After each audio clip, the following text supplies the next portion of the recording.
Hello, everyone. Good morning, my students, my second grade students, to be honest.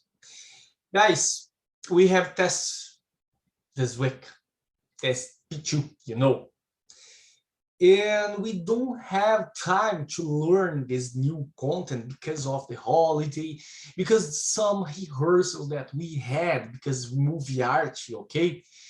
So I am going to teach you this content through the internet. I hope you watch this video, this lesson, and you do the exercises after that. Okay? I will give you this exercise this week in your classroom.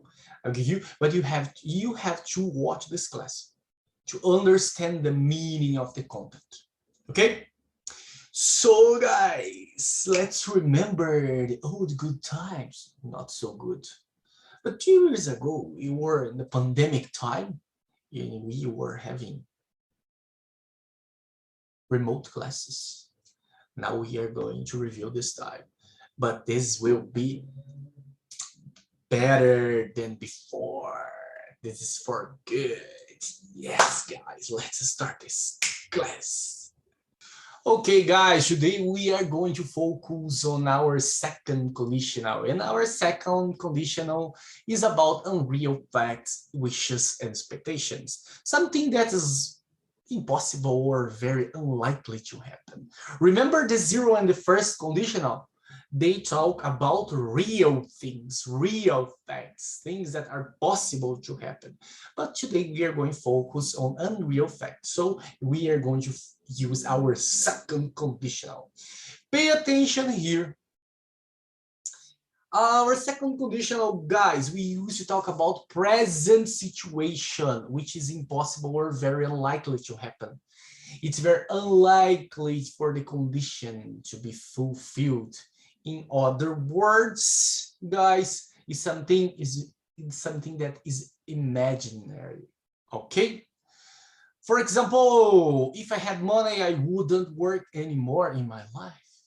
Do you have money? Teacher, I have 10 reais. No, I'm not talking about this kind of money.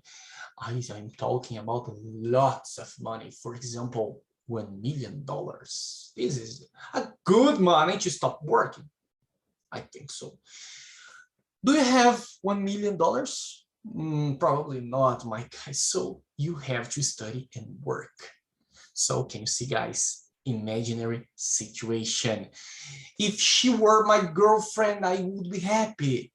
Is she your girlfriend? No, she isn't, unfortunately. So you are imagining, my guys, unfortunately. If she were my girlfriend, I would be happy. So as she isn't, I am sad. For the Justin Bieber's fans, if Justin Bieber came to Brazil, I would go to his concert. Okay, imaginary. Now we are going to see our formula. Our second conditional, guys, is divided in two parts. The first part is the if clause that describes the imaginary event. For example, if all cars used vegetable oil, do all cars use vegetable oil? No. So this is imaginary, and we have to use this structure in the if clause. If plus simple past, guys. If all cars use it. Remember, if plus simple past. And we have the main clause, the second part, that gives our possible result. In our main clause, we use would and wouldn't plus V1. What is V1? Verb in the infinitive form without to. For example, they wouldn't produce so much CO2. Let's see the full sentence. If all cars used vegetable oil, they wouldn't produce so much CO2. Okay, guys? And something that is very common when we talk about conditionals, we can see here another example before I move on to the next topic. If I won the lottery, if clause in I would buy a big house, main clause.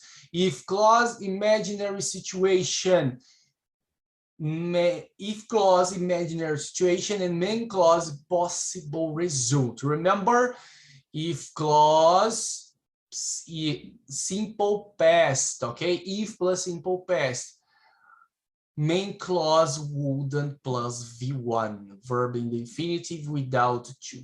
Something that is very common when we talk about second conditionals or conditionals in general. We can invert the order of the sentence. For example, if I was offered a job at Microsoft, I would want a salary of $20,000. Let's invert this sentence and see what happens. I would want a salary of $20,000 if I was offered a job at Microsoft. Did they change the meaning of the sentence? People, the meaning of the sentence is the same. The only difference between these two ways of making the sentence or constructing the sentence. When I start my second conditional with clause, I need a comma to separate them. But when I start my second conditional with the result clause, I don't need a comma to separate them. Okay, guys, you can change the order of the sentence without changing the meaning. Okay, guys, you will receive this assignment in your classroom this week, and you are going to do this before our test this week, after our holiday. So in this worksheet, we have the review of first conditional, and we have the third conditional, but the third conditional we didn't see yet, okay? We are going to see this in the next week. You are going to focus on the second conditional, okay? This is good, this chart is good because it's a review for the first, for the second, and the next conditional that is to come the next week. You can see the formula here. And here we have the second conditional, we have our structure, if plus past simple and would plus infinitive. You are going to do this assignment, students. You are going to complete a sentence. For example, here you have, if I earn more money, I would buy a new house. As you can see here, our main clause is completed, okay? You don't have to change anything. You have only to complete the first part. So we have the example here. If I earned more money, I would buy a new house. In the second exercise, you have to do the same. If she, but here we have a negative form of the verb water. So you are going to do the negative form, okay? The second exercise of the second conditional, you have to circle the words that complete the sentence. For example, if I knew or if I would know the answer, I would tell you. You are going to circle the correct answer. On the other side of our worksheet, we have this exercise, but you aren't going to do now because I am going to explain this exercise in the next classes, okay, guys? Guys, I hope you have understood our content, okay? It's a pleasure to talk to you in your homes. Probably you are watching in your cell phones or at home. It's a pleasure to be with you in this afternoon, night, perhaps. You are my good students. I love you all. You are all on my heart, guys. Study, guys, and do your best in our text next week, okay? See you, my guys. Bye.